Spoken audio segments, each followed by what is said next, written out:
Chapter 1. Leaves brush Kit's pelt like falling snow. More crackled under paws. Stiff with frost and frost so deep that he struggled with every step. An icy wind pierced his fur, still nursery soft, and made him shiver. "Wait for me," he wailed. He could hear his mother's voice ahead, his warm body always a few steps out of reach. "You'll never catch it." A high-pitched mew sliced it into a stream, and R&Jay woke up with a start. He pricked his ears, listening to the familiar sounds of the bramble nursery. His sister and brother scrabbling in play. Fern Cloud lapping her dozing kids. There was no snow now. He was in camp, safe and warm. He could smell his mother's nest, empty but still fresh with her scent. "Oof!" He let out a gasp of surprise as his sister, Hollykit, landed heavily on top of him. "Watch out! You're awake at last!" She rolled off him and pushed her hind paws into his flank. With a leap, she twisted away and grasping for something just out of reach. "Mouse!" R&Jay could smell it. His brother and sister must be playing catch with the fresh-killed newest brought into camp. He sprang to his paws and gave a quick stretch, then sent a shiver through his small belly. "Catch this, R&Jay!" Hollykit mewed. The mouse whistled past her ear. "Slow slug," she teased as he turned too late to grab it. "I got it," Lion Kit called. He pounced on the fresh kill, his paws thudding on the nursery packed earth floor. R&Jay wasn't going to let his brother steal the prize from him so easily. He might be the smallest in the litter, but he was fast. He leaped toward Lion Kit, knocking him off the way and stretching his fourth paws to reach the mouse. He landed in a clumsy shit and rolled over, feeling a jolt of alarm as he realized it wasn't moss underneath him, but the squirming warmth of Fern Cloud's two tiny kids. Fern Cloud gave him a shove, pushing him away with her hind paws. R&Jay gasped. "Have I hurt them?" "Of course not," Fern Cloud snapped. "You're too small to squash a flea." Fox Kit and Ice Kit mewed as she tucked them closer into her belly. "But you three are getting too rough for the nursery." "Sorry, Fern Cloud," Hollykit mewed. "Sorry," R&Jay Feather echoed, apologetic, even though Fern Cloud's comment on his size had strung him. At least the queen angers would not last. She would easily forgive the kids she had suckled.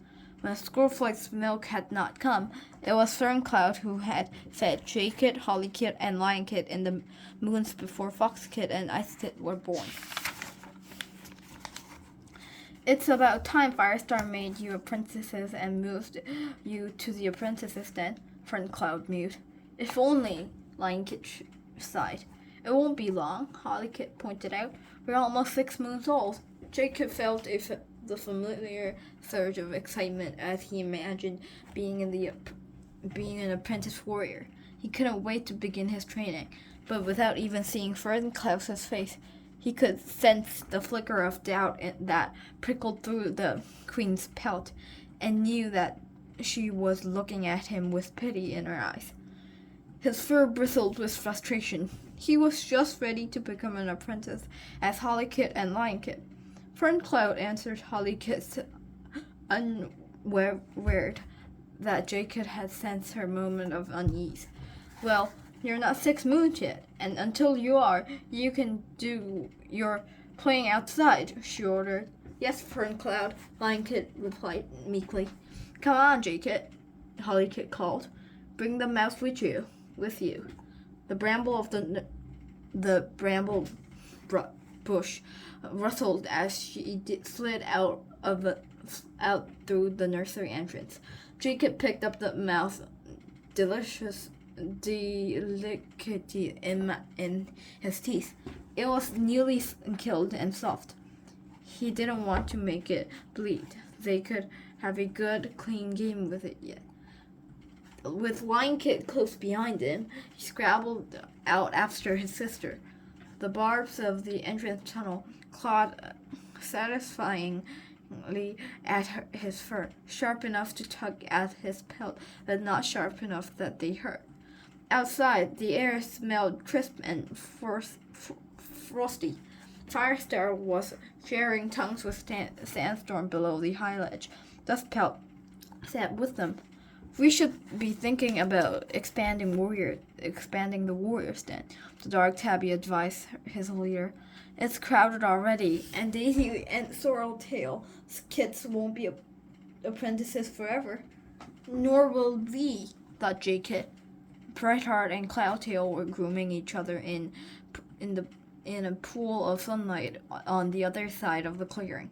J-Kit could hear a steady lapping of their tongue like water dripping from a rain-soaked leaf. Like all the ThunderClan cats, their pelts were leaf-bare thick, but the muscles beneath had grown lean with scarce prey and hard hunting. Hunger was not the only hardship Leaf-Bear had brought.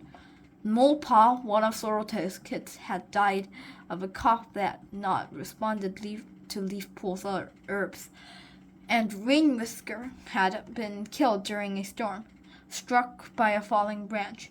Brightheart paused from her washing. How are you today, J-Kit? J-Kit placed the mouse between his paws, safe from Hollyleaf's grasp. It's fine, of course, he mewed. Why did Brightheart have to make such a fuss over him? He'd only been sleeping in the nursery, not out raiding ShadowClan territory. It was like she was always keeping her one good eye on him, eager to prove that he was just as strong as his brother and sister. J-Kit flung the mouse high over Hollykit's head. As Lion Kit thundered past him and grappled with Hollykit to be the first to catch it, Squirrelfly's voice sounded from the side of the nursery. You should show more respect for your prey. Their mother was busy pressing leaves into gaps in prickly walls that surrounded the queen's den. Daisy was helping her.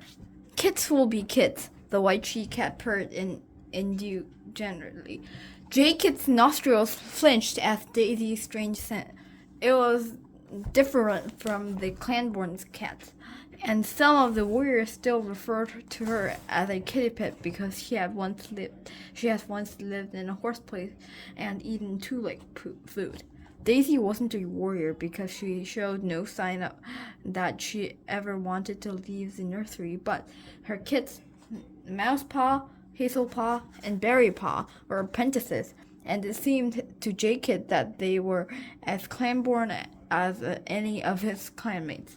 They won't be kids much longer, Squirrelfly told Daisy, sweeping more leaves to her side with her long tail. The brittle rustling noise reminded J-Kit of his dream. All the more reasons to let them enjoy themselves now, Daisy replied. J-Kit felt a wave of affection for the milky white she-cat, though Squirrelfly was her mother. It had been Daisy who had warmed and washed her alongside Fern Cloud when Squirrelfly had returned to her warrior duties soon after the kids were born. Though she still had a nest in the nursery, she used it less and less, preferring to sleep in the warrior's den, where she wouldn't disturb the kids and nursing queens when she left on early patrols. Can you feel the draft now, Fern Cloud? Squirrelfly called through the nursery wall. No, Fern Cloud's voice drifted out of the tangle of bushes. We're warm fox cubs here. Good, Squirrelflight mewed. Can you clear up here, Daisy? I promised Brambleclaw I'll help him check for loose rocks around the hollow. Loose rocks? Daisy gasped. It's good to have such soul defenses. Squirrelflight's voice echoed a little as she gazed at the sheer stone cliffs that enclosed the camp along on almost every side. But frost might have loosened the stones, and we don't want them falling into the camp. J-Kid's attention was disturbed by the bitter stench of mouse bile that came from the elder's den. Leafpool must have removed the tick from Longtail or Mousefoot. A much neither odor, heralding to the return of two of Daisy's kids. Mousepaw and Hazelpaw was bringing Freshcoat back from the hunting expedition. They hurried excitedly into the camp. Mousepaw was carrying 2 mice and Hazelpaw with a large thrush in her jaws. They dropped their Freshcoat at the Freshcoat pile. Dustpelt padded over to greet them. Looks like you did well, Hazelpaw, he praised his apprentice. You both did. The apprentices purred, and J-Kid noticed how much they sounded like their mother, as though their purrs were muffled by their thick, soft pelts. A sudden rush of wind and fur knocked J-Kid off his paws. Are you playing with us or not? Holly Kid demanded. J-Kid leaped up, shaking himself. Of course I am. Well, Lion Kid got the mouse, and he won't let me have it, Holly Kid complained. Then get him then. J-Kid heard her across the clearing to his brother. He bundled into Lion Kid and pressed him to the frosty earth while Holly Kid dragged the mouse from Lion Kid's claws. Unfair, Lion Kid protested. We don't have to be fair, Holly Kid squeaked triumphantly. We're not in StarClan yet, and you will never be if you keep playing with food that way. Stormfur had paused beside them on the way to the warrior's den. His words were stern, though his voice was warm. It's Leaf Bear. We should thank StarClan for every morsel. Lion Kid's wriggling out from underneath J-Kid. We were just practicing our hunting skills. We have to practice, J-Kid added, sitting up. We will be apprentices soon. Stormfur was silent for a moment. And then he stretched forwards and gave J-Kid a quick lick between his ears. Of course, he murmured. I was forgetting. Frustration flared in J-Kid's belly. Why did the whole clan treat him like a newborn kid when he was nearly 6 months old? He shook his head crossly. Stormfur wasn't even a proper ThunderClan cap. His father, Greystripe, had once been ThunderClan's deputy, but Stormfur had grown up with his mother's clanmates in RiverClan, and his mate, Brooke, had came from far away from the mountains. What right did he have to act as supervisor? Holly Kid's belly rumbled. How about we eat this mouse instead of playing with it? You two share it, Lion Kid offered. I'll get something from the Freshcoat pile. J-Kid turned toward the heap of prey caught by the warriors that morning. A faint odor disturbed him. He took in a deeper breath, opening his jaws to draw the scent into his mouth. He could smell Hazelpaw's freshly killed thrush and Mousepaw's mouths, but their blood still warm.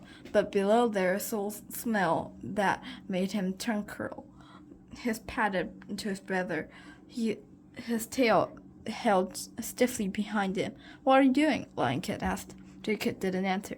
He nosed his way in among the small dead bodies caught held by a worm and pulled it free. Look, he mewed, rolling the bird over with his paws. This creature's belly was alive with maggots. Ugh, Squirrel squeaked. Leafpool emerged from the elder's den, a wad of moss in her jaws. J-Kit could smell the mouse bile on it over the stench of the rotten wren. She paused by the 3 kids. Well spotted, she praised them, dipping the bile-soaked moss at their paws. I knew prey was scarce at this moment, but better to eat nothing than to eat something that will hurt your belly. J-Kit found it, Hollykit told her. Well, he saved me a patient, Leafpool mewed. I'm busy enough as it is. Brackenfir and Birchfall have white cough. Do you want help gathering herbs? J-Kit offered. He had never been at the camp, and he was desperate to explore the forest. He wanted to smell the boundary markers. Up till now, he had tasted the weak sense of ShadowClan and WindClan carried from the borders on the pelts of ThunderClan patrols. He wanted to feel the breeze off the lake, untainted by the scents of the forest. He wanted to learn where the markers were alongside each boundary so that they could defend every positive of his clan's territory. We could gather far more herbs with us to carry them back to camp, Blanket put in. You know you're not meant to leave camp until you're apprentices, Leafpool reminded them. But you'll need help if you are sick cats, J-Kit insisted. Leafpool silenced him by flicking the tip of his tail over his mouth. Sorry, J-Kit, she mewed. It won't be long until Firestar gives you your apprentice names. Until then, you'll have to wait like any other kid. J-Kit understood her meaning. Her father was the clan's deputy, and their mother, Firestar's daughter, Leafpool, was reminding them yet again that they did not entitle them to special treatment. His tail twitched crossly. Sometimes it felt like the rest of the clan went out of their way to make sure that he and the littermates never got special treatment. It wasn't fair. I'm sorry, Leafpool mewed, but that's the way it is. She picked up the foul-smelling moss and patted back to the nursery medicine den. Nice try, Lionekit whispered in J-Kit's ear, but it looks like we're stuck in camp for a while longer. Leafpool always thinks she can win us over because we're just bringing wool for our nest from the moorland, J-Kit hissed. Our pieces of honeycomb to lick. Why can't she just give us what we really want? A chance to explore outside the camp. Hollykit swished her tail over the frozen ground. J-Kit knew she wanted to explore beyond the camp walls as much as he and Lionekit did. But she was right, she mewed grudgingly. We must stick to the warrior code. They ate, sharing the mouth and the bowl between them as J-Kit washed his face afterwards, drying his his ears to give them a thorough cleaning. He noticed Brooke emerging from the warrior's den to join Cloudtail and Brightheart in the sun. She carried a different scent from the other warriors, the scent of mountains and trembling water. It seemed to make her the strangest of all the cats who were not clan-born. Was it just her scent? J-Kit wondered, or was it something more he sensed in the mountain cats? Mountain cat, she-cat, some worrying that she had never left her. He could not quite put his whiskers on it, but he was sure that Brooke felt out of place here in the forest. A rustle in the thorn barrier that protested the entrance to the campsite signed Berry Pot's return. Daisy's third kid charged over to the fresh kill pile and threw down his catch, a plump wood pigeon. "Where's Brambleclaw?" Barry Nails called out to the kids. Brambleclaw was Barry Paw's mentor, and Jay Kid could not help but feel a small pang of jealousy so that Barry Paw could spend so much time training with Brambleclaw when his own paws ached to hunt in the forest with his father. "He's with Squirrelfly," Jay Kid replied. "They're checking for loose stones." He pricked his ears, listening for the sound of his mother's and father's voices. He could not hear them, but the breeze blowing down from the cliff behind the medicine den and carried their scent. "Up there," he told Barry Paw, lifting his nose toward them. "You're sharp today," Barry Paw mewed. "I wanted to show you my pigeon and ask him if we were doing battle training after sunlight." Jealousy gnawed harder in Jay Kid's belly. "Why can't I be an apprentice now?" "You must be really good at hunting," Lion Kid sighed, clearly thinking that the same thing. "It's just practice," Barry Paw told them. "Look." He crouched down. "This is how you begin." Lion Kid's belly swished against the ground, trying to copy Barry Paw. "Get your tails down," Barry Paw ordered. "It's sticking up like a bluebell." Lion Kid's tail slapped against the frozen earth. "Now pull yourself forward, smooth as a snake," Barry Paw commanded. "You look like you got a wind," Holly Kid crowed.